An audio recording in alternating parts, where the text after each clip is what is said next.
everybody. It's Monday. Welcome to Creepy Conversations. This is Shelley. And Polly.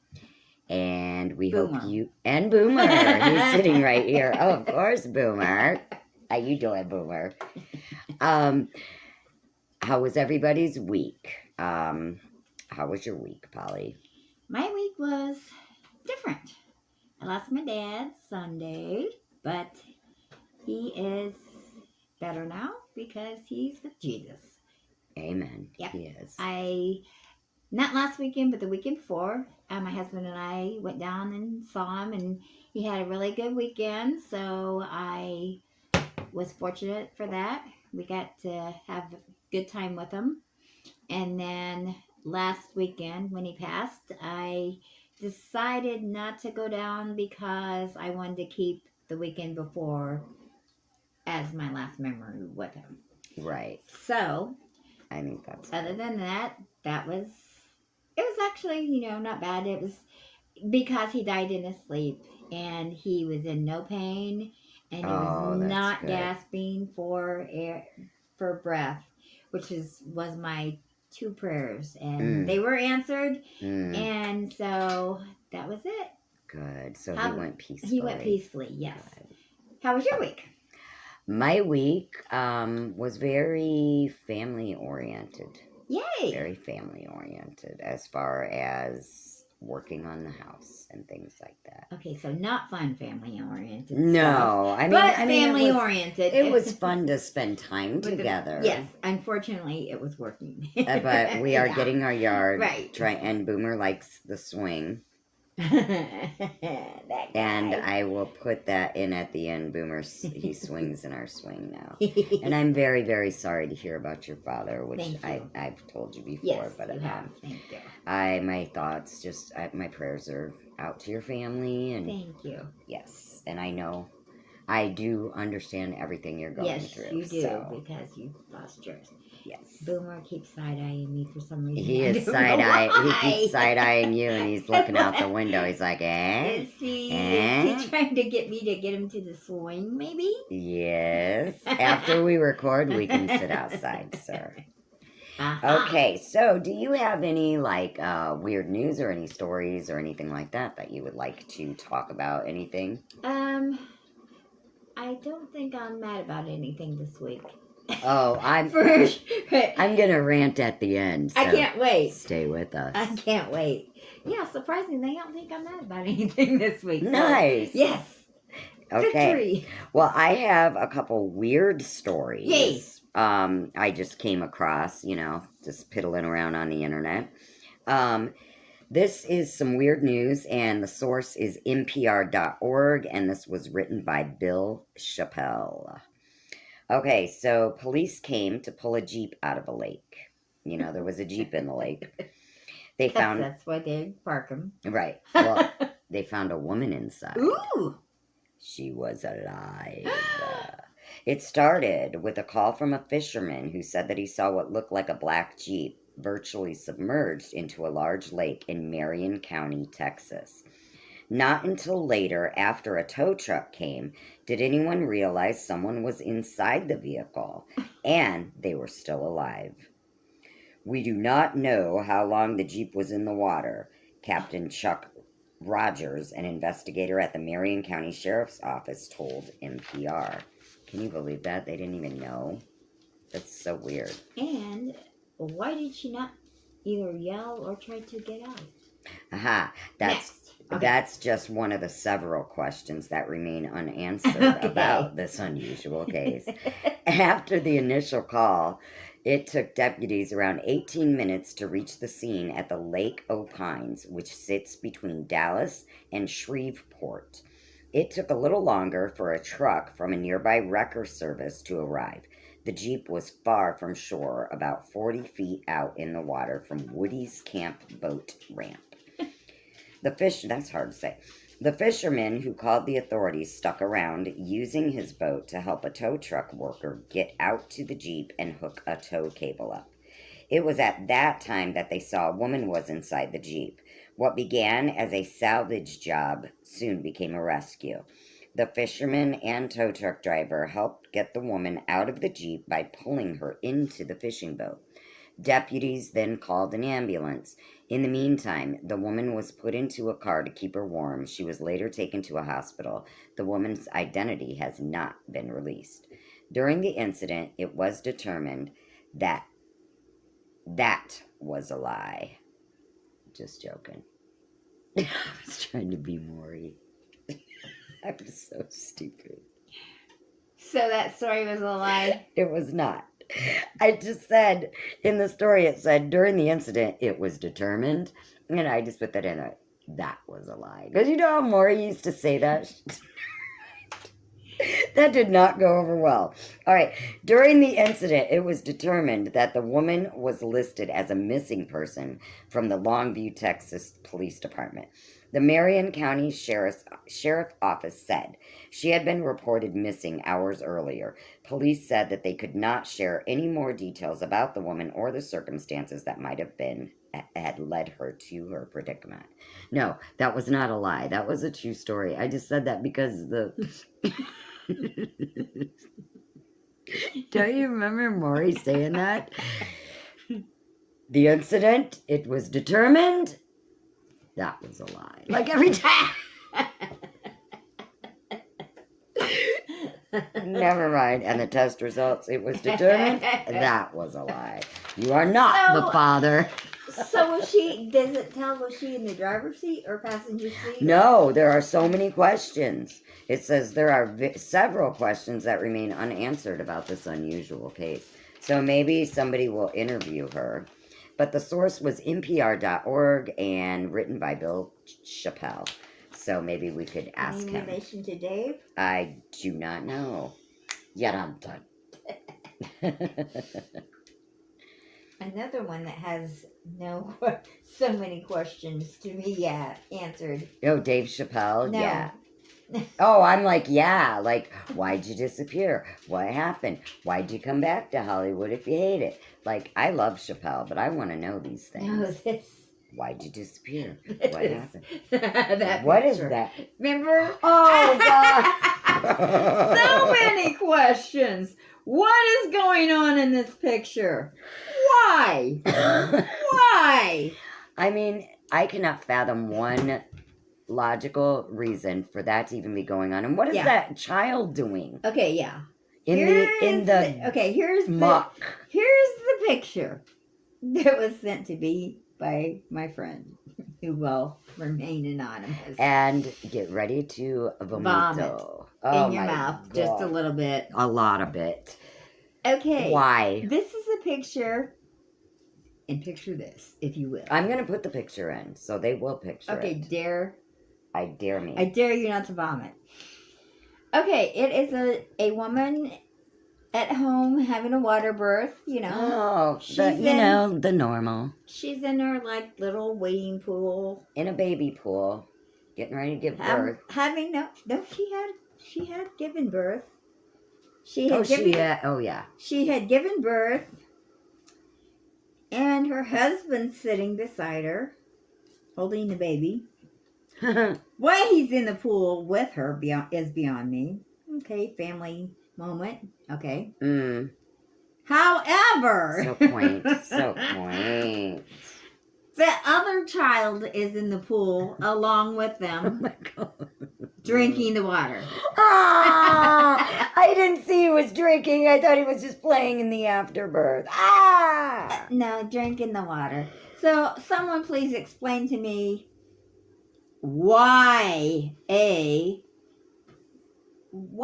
all in the pool together? What in the afterbirth is going on here? Why does the child need to be in the pool? Why does the father need to be in the pool? Don't you think the child would be so traumatized by seeing something? I don't think a child should be seeing that.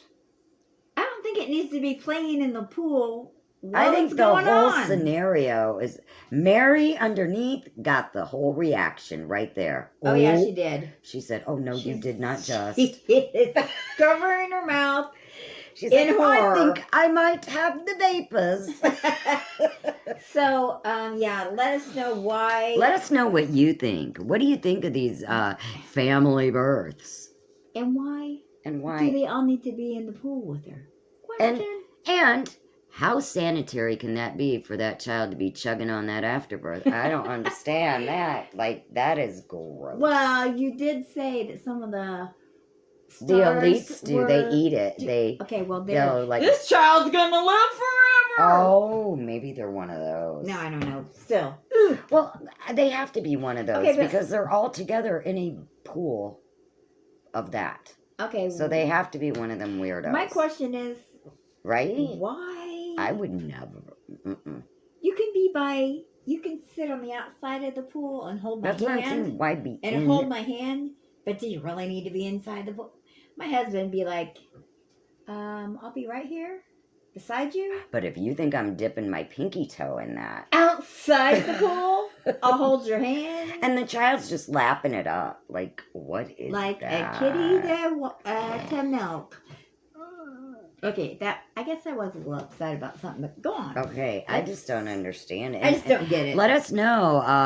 Either comment below or you can email us at legendslorehauntings.more@gmail.com. Okay. Right. What do you got next? Next, I have just a short, creepy story. Whether it's true, whether it's not, that wasn't creepy. You figure it out. Yeah, like the afterbirth pool wasn't creepy. Yeah, we can do this together. Okay. It's fine, and then we'll. Okay. This is just a little short, creepy story. I got it from Reddit. I rinse my mouth out and then go on. Oh, yeah. Excuse me while I use the toilet for a minute. So I can go vomito. I just still can't fathom that. Like, on what planet is that okay? Like, okay, we're going to come up with a plan. Let's all get a baby pool. And we're all going to be in it. And whatever comes out, we're going to swim in it. And why don't we give our kid a glass and he could just drink it? Like, or let's just get a bunch of women together that are all pregnant. And let's all have our babies together in this pool. In what world is that logical? Okay, I can see maybe that, but I cannot even see that. No, honey, I can't even see that. That is a private affair. You better, no. I'm sorry, my mom wasn't even in the room. I'm very private, and no. I was like, get this 2-week-old baby out of me, and let's be done with it. I mean, yeah, it's a miracle, huh? But... yeah. Not enough to be swimming in the afterbirth. That is disgusting. That's not a miracle. That's disgusting. A lack of your scruples right there. That is just... lack of brainwave. I said, in what universe is that normal? And could you imagine the family discussion? Who brought that up? Whose idea was it? Hey, look, you want to see my birth? Look. Right. Okay, but why is your whole family in there? Right. And no. Like. And what's your kid doing? Oh, he was thirsty. He was thirsty. It was a big process. She was thirsty, and I didn't want to get up and get her a drink. So I said, just help It's yourself. all natural, honey. There's water in there somewhere. There's no gluten. Besides, you'll live forever. Go for it. You know those moms, when they're first moms, everything's like... germs, don't touch my baby. Your hand's dirty. Go wash your hands. No, you can't touch my baby. Like, no. Second baby here. Nah. Second baby. Just throw him in the mud puddle. The second baby stuff. Whatever. I said you just throw him in the mud. Or the blood in this case. Oh, God. Whoa. Too far? Too soon? That was hilarious. Just throw him in the blood. In this case. Okay. This short, creepy story is from Reddit, so you never know if it's true or not, but it's on the internet, so of course it's on the internet. You know it's true. You know it's true. Everything we say is true. Okay. Please, it isn't. Take it with a grain of salt. Okay, so there is a place called Moonshine Church where the Blue-Eyed Six are buried. What? You probably never heard of it. I haven't. So I I said, haven't heard of the Blue-Eyed Six. either. Do it. It says, you probably never heard of it. So I suggest looking it up. A bunch of guys were hung for a crime that they committed, and they were buried at the church cemetery. The cemetery is on a road at the base of a mountain. The original church is always back in the woods. The place is really spooky at night. Anyhow, local legend says that if you can find the original church in the middle of the woods, you'll see 6 sets of blue eyes floating around in the church, like inside of the church. Could you imagine? Everybody I knew as a kid had been out there, but never dared to go out of the car to go look in the actual church. Well, Or why in the actual go? church in the woods. I'd be all up in those woods looking. Well, me and my friends decided to go out there one night. We got out of the car and started making our way into the woods. About 10 minutes into our trek, we heard a shotgun cock in the pitch black dark and some haggard sounding guy saying, "You mother effers need to leave right now." We noped the F out of there real quick. So, who knows? But it reminded me of a story that Primrose, do you remember? We talked about it like last year in our early episodes on Hometown. It's like a hometown haunt. Primrose is right off of Gumwood over there. Okay, like going toward Okay. Granger and that. Well, when we were kids, like in high school, there was this supposed old haunted farmhouse, and that's what the story reminded me of. But my friends and I, we went out there to let's see what's going on. And it was like the middle of the night, and the farmhouse was in the middle of a cornfield, and we went in there. You know, it's pitch black and stuff, and we found evidence of like a bum living there, because there was like a sleeping bag and like an old bottle of Pepto-Bismol. And so we walked all around. It was a dilapidated kind of place, and the part that reminded me was the shotguns, because we heard shotguns and we just bolted. We booked to the car because we were drinking underage. You know, we were like, getting the F out of here. But it was the middle of the night. We didn't know who it was with shotguns. So it's like, man, that must be a typical rite of passage or something. Yeah. Or in these parts. I don't know. That story reminded me of the Andy Griffith story about when Opie and his buddy lost their baseball in the haunted house. Oh, I love little stories like that. And they went to get it, and they heard, ooh. So, Barney and who was it? Gomer went to get the baseball, and they heard the same thing. Ooh. They got out. So finally, Andy goes back in there with him, and they're like, "It's the axe. The axe is." They see the axe moving. Andy, of course, knows what's going on, you know. So, what it was is they were doing moonshine in there. Oh, so they were trying to deter them. So they would nobody'd come near it. Keep them out. Gotcha. Yeah. Good cover. Yeah. Good cover.